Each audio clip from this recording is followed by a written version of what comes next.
Dear EVP friends, my name is Anabela Cardoso and I am an ITC EVP operator with positive results.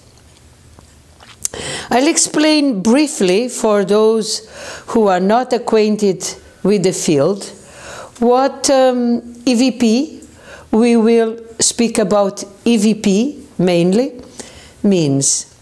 It is the acronym of electronic voice phenomena, and it refers to the electronic voices which are anomalous in their nature because they cannot be heard in the environment and they appear recorded on the means that you are using. What is the purpose of this method? Because EVP is a method. It's a method to attempt the contact with an unknown dimension of life next to this physical world. From this dimension, our deceased loved ones tell us that all beings who lived in this world transit into a next world with a different body, with another body, not physical like this one. So this new method is through electronic means. As I am sure most of you know, there have always been ways of trying to contact this dimension, which humans, perhaps also non-human animals, suspected existed for several signals that were received throughout history. Thus, the electronic way is the new way. It started by the middle of the last century, 20th century, by a man called Friedrich Jürgenson. Anyway, I will try to give you the basics of this discipline, because there is a lot of information about the field in the internet, and there is also a lot of confusion in the internet. And I don't think this is a good thing, because people truly interested might feel discouraged with so many schemes, diagrams, strange machines that appear in the internet, which tell the viewers that they assure a contact with the next world. In my opinion, all these paraphernalia is not necessary, but we will discuss that later. I will start today a series of videos, unscheduled, without a timetable, with the basics of EVP and other subsequent themes. So let's speak about EVP, the electronic voice phenomena, through which you attempt the contact with the next dimension of life. To attempt the contact with that unknown dimension of life, you need three or four basic things. Firstly, a space, an environment, which is quiet, which is where there are no noises, abrupt noises that come to interfere in it. So any quiet corner of your house or bedroom or office will do.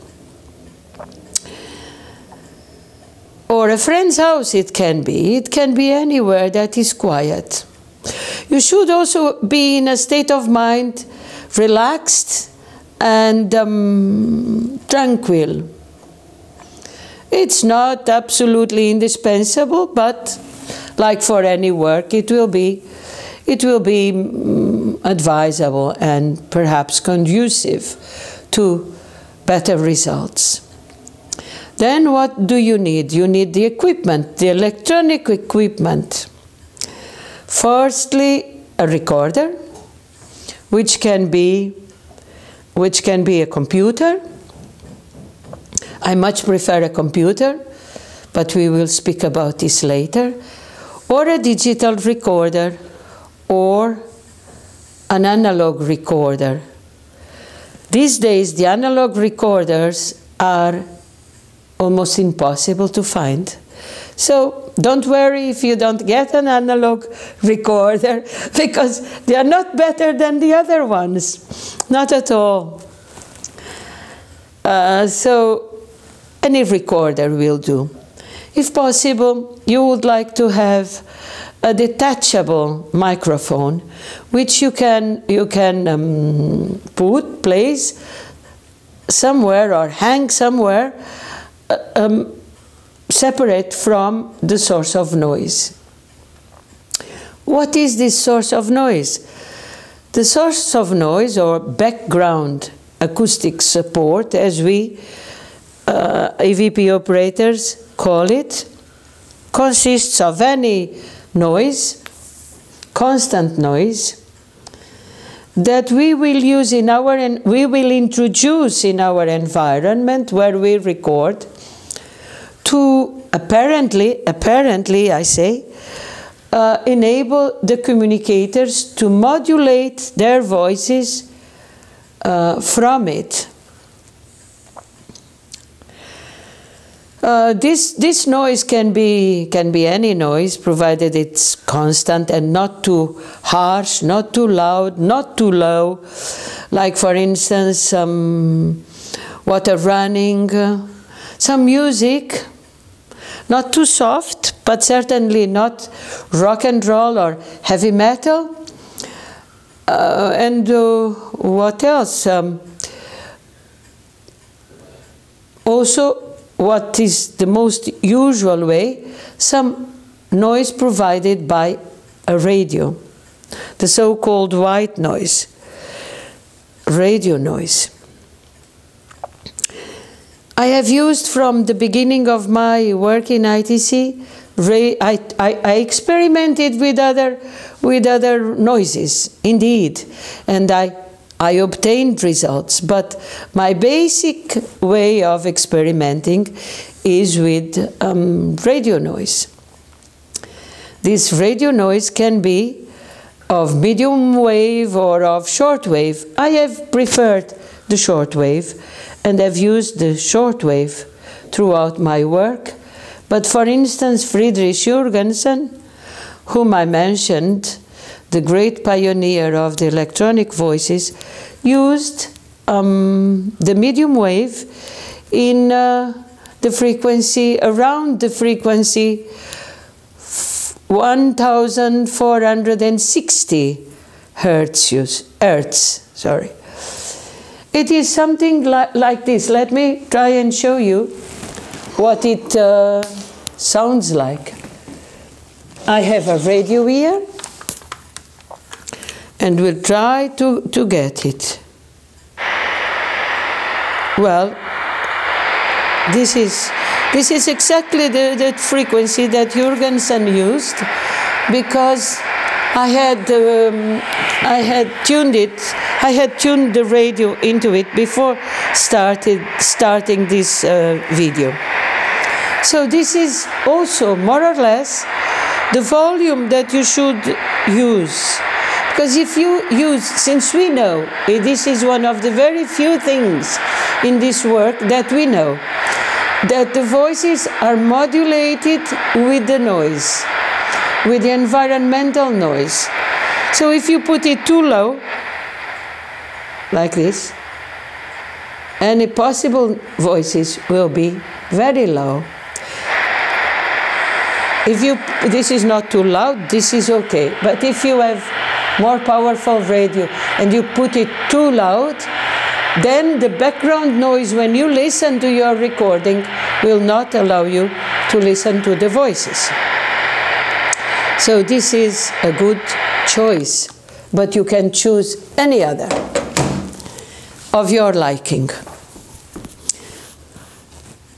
And what else do you need? You need a diary. It's not absolutely indispensable, but it's very advisable. On this diary, you will write what happens during your EVP sessions. The day, the hour, the number of participants, or yourself alone, and any noise that you heard which was produced in the environment. Imagine, for instance, that somebody in your house has a TV on, which should not happen. You should be careful about this, because TV has voices, and they will certainly mistake you. Or bangs a door, or something like this. A dog barks. A dog is okay, because it's a very recognizable noise. The problem is with noises that can be mistaken for voices. This is the real problem.